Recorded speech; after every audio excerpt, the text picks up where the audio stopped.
Bom dia a todos. Estamos aí, já passamos da metade do mês de janeiro e estamos orando, né, para que nós possamos, talvez alguns já tenham voltado de férias, mas alguns ainda estejam. Que Deus possa abençoar e estar protegendo cada um de vocês. Bom, o texto que eu quero trazer nesta manhã se encontra em Filipenses, capítulo 1, versículo 12 até o 26. Então, abre aí na sua Bíblia e esteja lendo este trecho, né, antes de dar prosseguimento à mensagem. Mas mesmo porque também eu vou estar lendo vários trechos, né, deste texto de Filipenses 1, de 12 a 26. E o tema que eu quero estar trazendo nesta manhã é o seguinte: uma igreja movida pela alegria em sofrer por missões em 2021. Uma igreja movida pela alegria em sofrer por missões em 2021.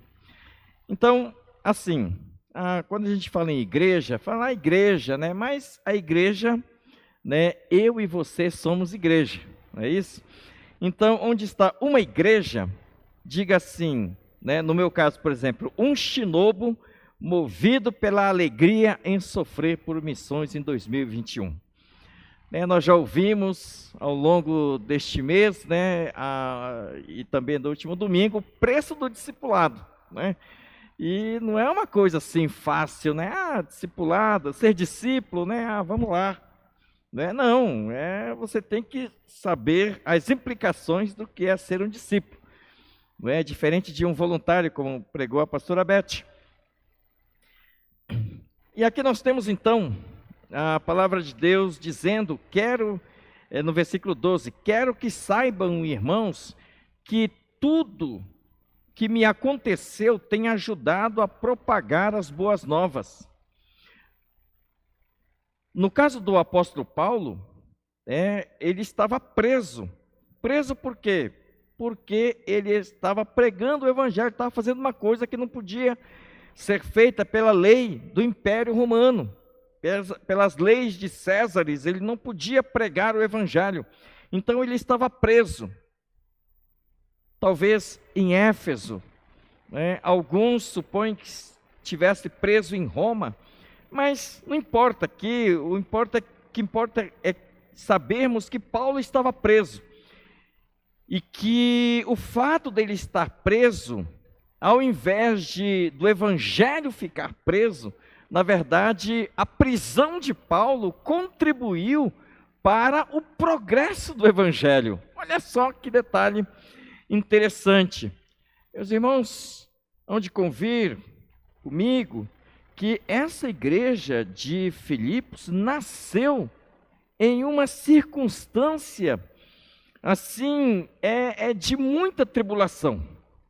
Aqui foi a primeira igreja que surgiu ali no contexto, né, do Ocidente, né, ali na Macedônia. Então Paulo, na entrada da Macedônia, foi essa igreja de Filipos que, por uma revelação, né, que o Espírito de Deus trouxe para Paulo, de um macedônio que disse: vem até aqui da Macedônia, e vem nos ajudar. Então, diante desta visão, Paulo foi em obediência, e a primeira pessoa convertida foi uma comerciante de tecidos, chamada Lídia. E ali também, então, ele libertou uma mulher que fazia adivinhações, e por causa disso deu um rebuliço ali em Filipos, que levou à prisão de Paulo e Silas. E ali então eles estavam cantando, louvando a Deus, e aí as cadeias se romperam, o carcereiro ficou desesperado, Paulo então disse: calma, não faça nada contra você. Que ele pensou em tirar sua própria vida, porque como é que ele iria explicar, né, a fuga dos prisioneiros, né, e a responsabilidade indo por água abaixo? Então ele disse: acabou a vida para mim. E aí Paulo falou: não, ninguém fugiu, estamos todos aqui. E o que eu faço agora? Eu falei: crê no Senhor Jesus e será salvo tu e toda a tua casa.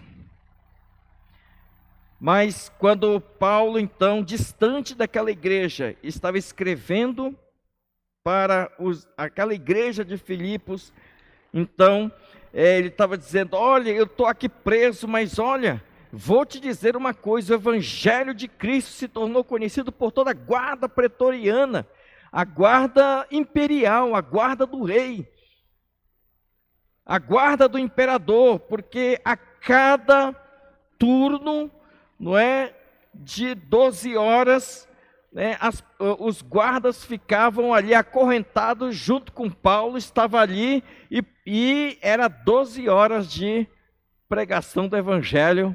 E aí imagina então, turno por turno, cada um ouvindo o evangelho ali.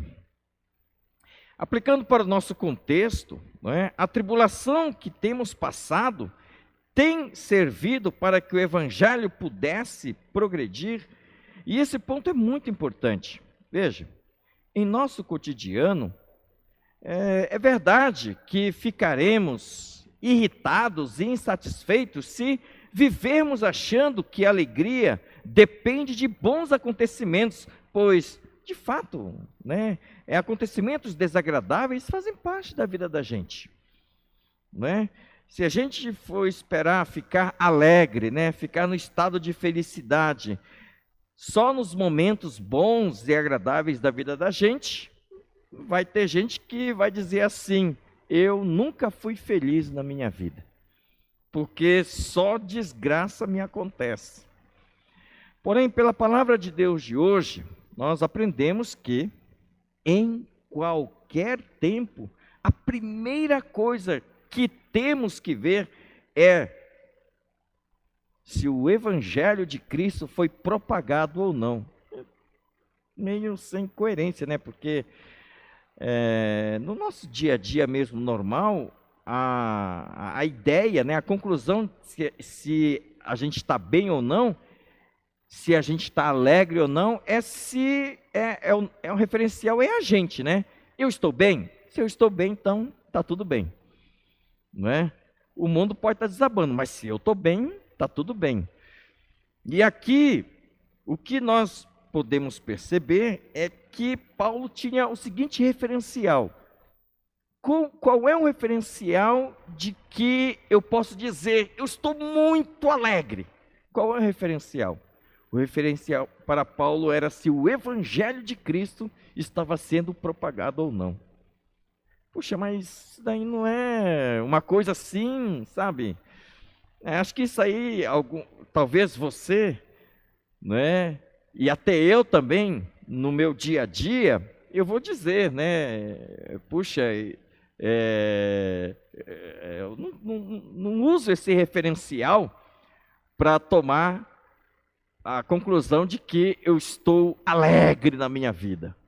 Estou muito alegre, mas por quê? Porque Cristo está sendo propagado, igrejas estão nascendo, igrejas estão sendo restauradas, pessoas se convertendo, pessoas voltando a Cristo. Eu confesso, não é esse o meu referencial. Não tem sido.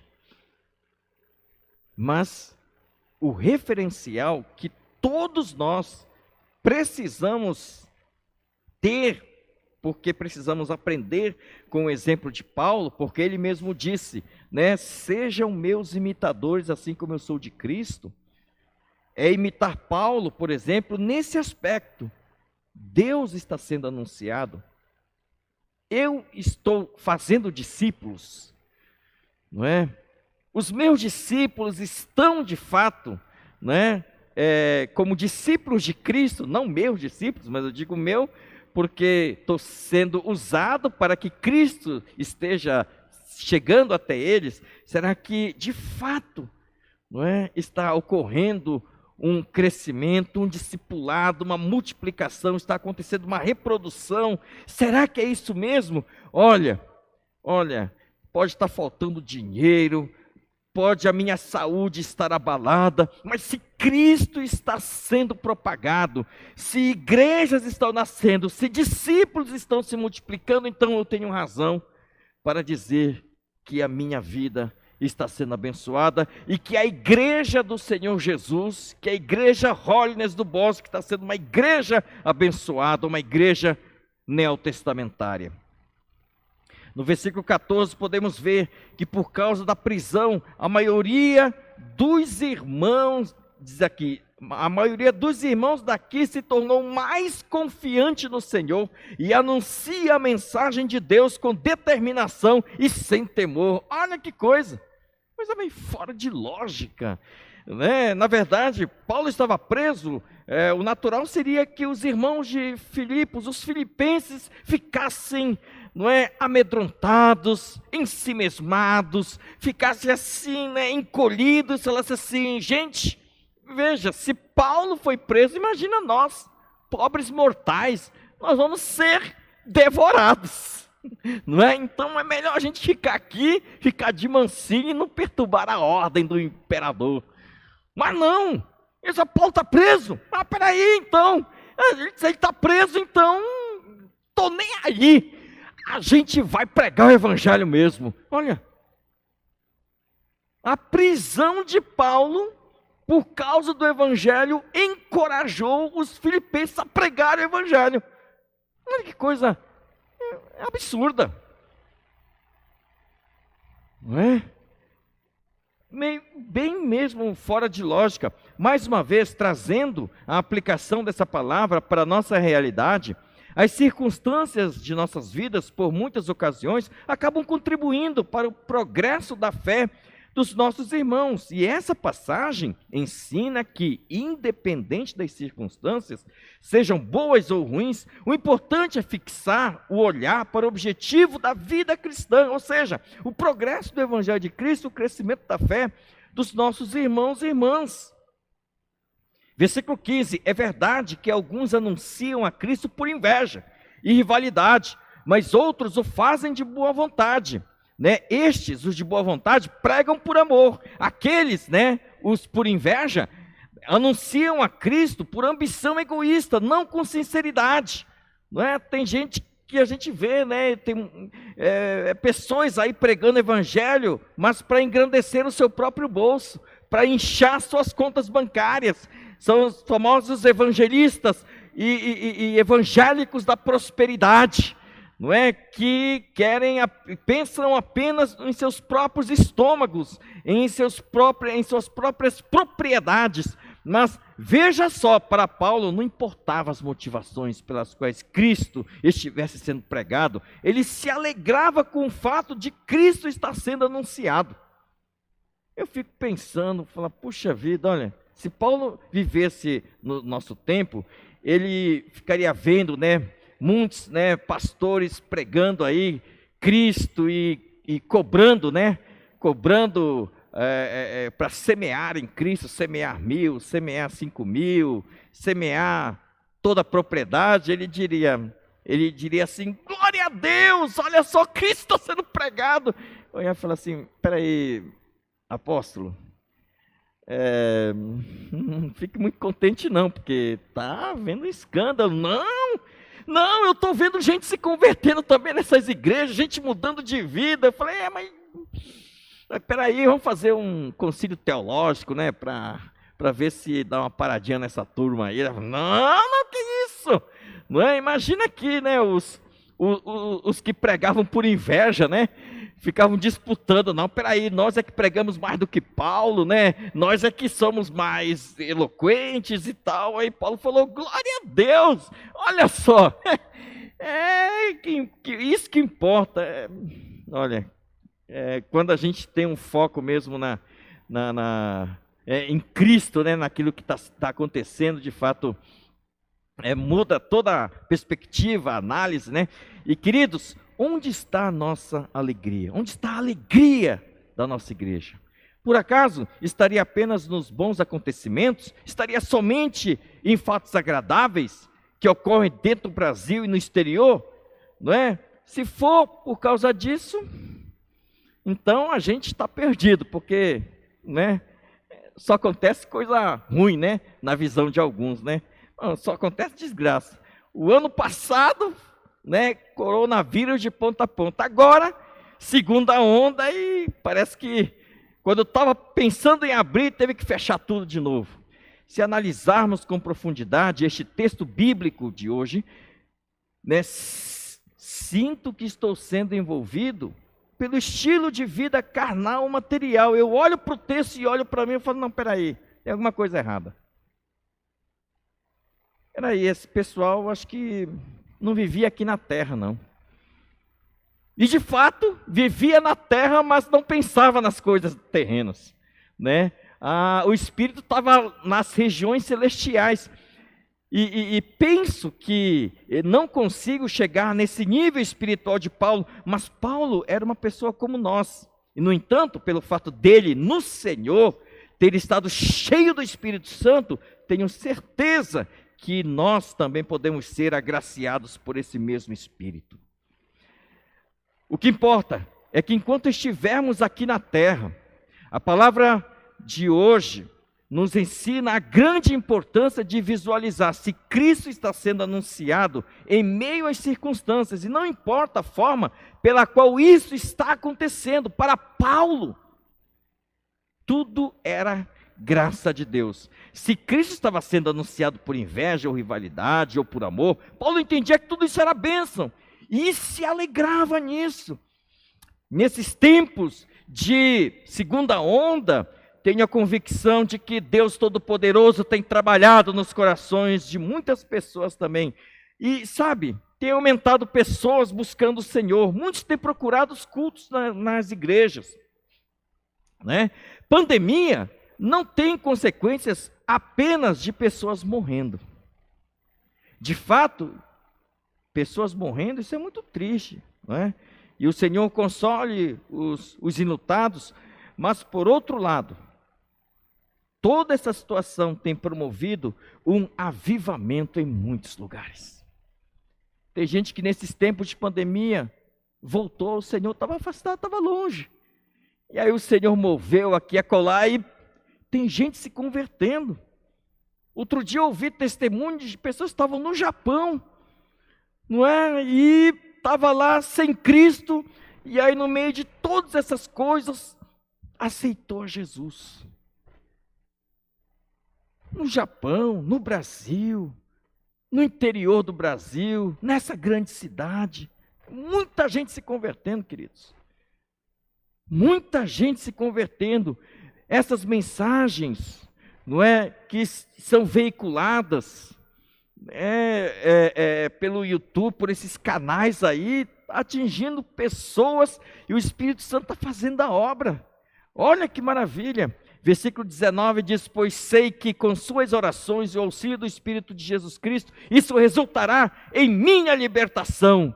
Versículo 20, aqui neste versículo temos a expressão, de modo que Cristo seja honrado. Nesse de modo que estão incluídas as possibilidades de situações de prisão, de vida ou de morte de Paulo. Paulo não está pensando na situação dele em si, mas na honra de Cristo. Versículo 21, o viver é Cristo e o morrer é lucro. Versículo 22, Paulo se alegra em saber que a vida dele ajudaria no crescimento da fé dos irmãos filipenses, e ele não sabe o que escolher. Para mim tanto faz estar vivo como morrer, para mim tanto faz, mas Paulo sentia alegria, não é? Ele falou, se ele tivesse que escolher em termos de valor, Paulo escolheria a parte de estar com Cristo. Ele afirma que é muitíssimo melhor, infinitamente melhor.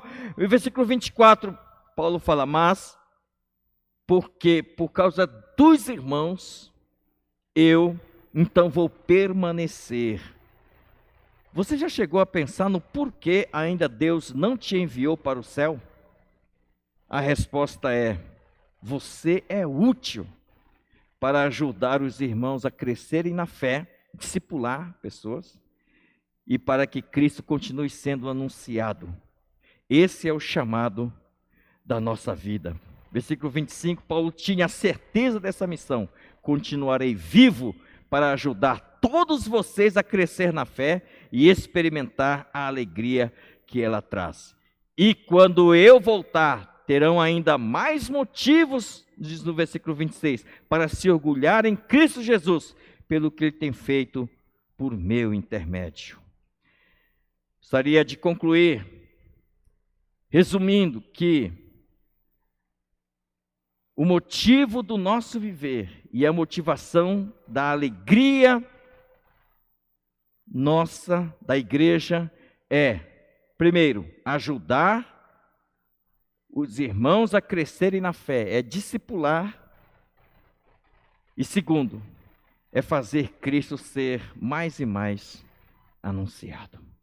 Que este ano possamos, eu e você, sermos assim, firmes deste mesmo propósito. Oremos. Pai, obrigado, Senhor. Obrigado pela tua graça maravilhosa, teu grande amor. E que, de fato, ó Deus, essa comunhão contigo e a tua palavra que nos enriquece, nós possamos ser totalmente submissos a ela e colocar isso em prática. E oramos, ó Pai, e que o amor de Deus Pai, a graça imensurável de Cristo Jesus e as eternas consolações do Espírito Santo estejam sobre todo o teu povo, não só hoje, mas para sempre. Amém.